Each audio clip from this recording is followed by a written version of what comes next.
Welcome back. So as I mentioned in the last video, one of the biggest challenges for new developers, new programmers, has to do with solving problems. So I think for most people, it's easy enough to learn the syntax. It might take a little bit of time, but you learn the syntax and you're done. You can copy, other people's code or remake an application following step-by-step instructions. But the hardest thing has to do with solving new problems and new challenges. And you do get better with time, regardless of the technologies you use, the language that you're working in. It's really important to have a strong problem-solving skill set. And a lot of it will come naturally with time. But it's worth being deliberate. It's worth having a game plan to follow, step-by-step guide. It's not going to solve your problems for you, but it helps you sit and think about and break problems down, and it helps solutions come about more naturally. So I mentioned these 5 steps that we're going to talk about. This video is going to start with understand the problem. Before I go any further, I should mention that many of these strategies are adapted from a really good book on problem solving in general. It's sort of more slanted towards mathematics, but it's by this guy named George Polya. The book is called How to Solve It. It's a great resource, and it's where a lot of these tips come from. Okay, so we're starting with understanding the problem. So imagine you're sitting in a room.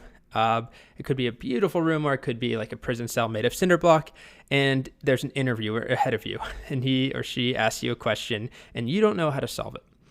And it doesn't come to you right off the bat. It's not one of the practice problems you memorized over the weekend studying before. So the first couple of things I would do have to do with understanding the problem. And it can be tempting just to dive right in and start solving something, in particular when you're under some sort of time constraint, like in an interview. So most people just their heart starts racing, they just want to get started immediately. And this is true in programming in particular. You can make progress. Even if you don't get it right, you can just type a bunch of code pretty quickly and feel like you're making progress in a short amount of time. But before you start typing or whiteboarding or whatever you're doing, I think it's really important to take a step back and just make sure you understand the task ahead of you. And that sounds silly, it sounds trivial, but there are some very deliberate questions that you can ask, a thorough investigation of the problem or of the question, and it can really help clarify things. And sometimes will give you an aha moment, although not always. So here are some of the questions that I recommend you ask yourself, or if you're in an interview setting, ask the interviewer. But also if you're working on your own challenge, you're trying to build something out and you're not sure how to approach it, ask yourself these questions. So can you restate the problem in your own words? This is always the first thing I ask my students to do in an interview setting. You get a new question, just make sure you can restate it back, not word for word. Don't just copy what the interviewer said, but change it a bit in your own words to make sure that you actually understand what the question is. What are the inputs that go into the problem? So this is a really important one. What about the outputs?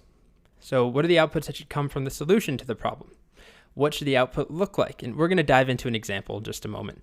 So what are the inputs? What will the inputs look like? What are the outputs?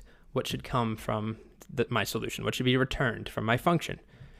Can the outputs be determined from the inputs? Meaning, do you have enough information to solve the problem?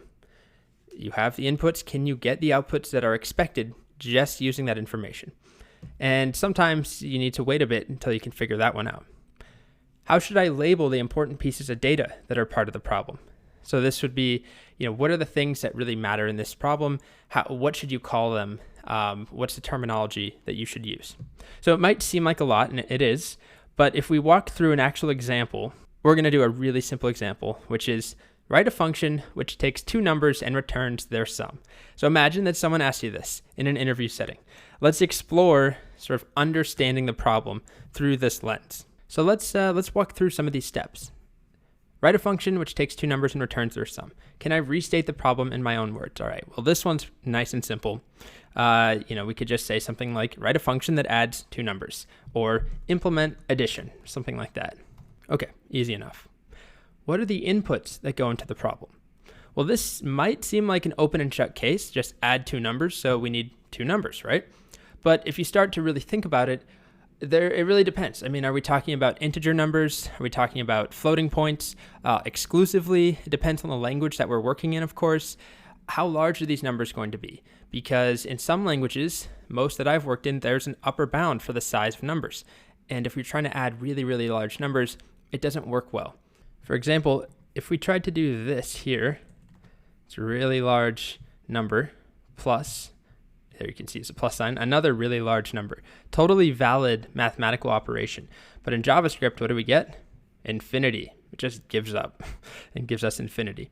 So in other languages, you might be able to represent this better as a string. Each one of these numbers, I mean. I won't actually do it for both, but and implement addition using the strings. So it actually really does matter, right? It's not a trivial question. It's silly to just add two numbers together. We already have addition. Why do that? But if we just think about it, we already start to figure out that there are some important distinctions between these inputs. And if we are trying to add these really, really large numbers, suddenly the problem becomes a lot harder, because in JavaScript, we can't do that just with plain old numbers. Another thing is, are we only working with two inputs? Is it always two? What happens if someone leaves an input off? Or what if someone wants to add 4 or 10 numbers? Like, that's totally valid to add 10 numbers together mathematically. Is our function only going to work with two numbers? And the same applies to the third question, which is outputs. What should the output look like? This is simpler in this case. We still would have the question of, should it be an integer? Should it be a float? Depending on, if you pass in two floats, do we want a float back? If you pass in an integer and a float, are you even allowed to pass in a float? Or what about a string, returning a string if we're doing this massive addition? So it's sort of the same question. Well, it's not the same question, but it's a lot of the same issues. Next up, can the outputs be determined from the inputs? Basically, do we have enough information to do the problem? And in most cases, the answer would be yes. But if you think about it, what happens if someone only passes one number in, as we already discussed? We don't have enough information to do addition at that point. So do we add 0? Do we return like undefined or null or something? What do we do? And that depends. You ask your interviewer that, or in most interview settings, they might just tell you to ignore that for now. But also in most interview settings, they probably wouldn't ask you to write a function that takes two numbers and returns their sum. And lastly, how should I label the important pieces of data that are part of the problem? So I like to put this in here because it's important to start thinking about this. What matters? So we have the inputs and we have the outputs, and that's pretty much all we need. So maybe, we'll name our function add, and then we'll have num1 and num2 as the arguments, and then sum is our result that we return. So this is simple, but once you start getting into more complicated problems, thinking about this step by step really can make a difference. And I'll show you some examples where it helps. But first, let's move on from understanding the problem to exploring concrete examples. So this was only the first step, but there were still multiple questions that we can ask ourselves or ask our interviewer about the problem. All right, next up, exploring examples.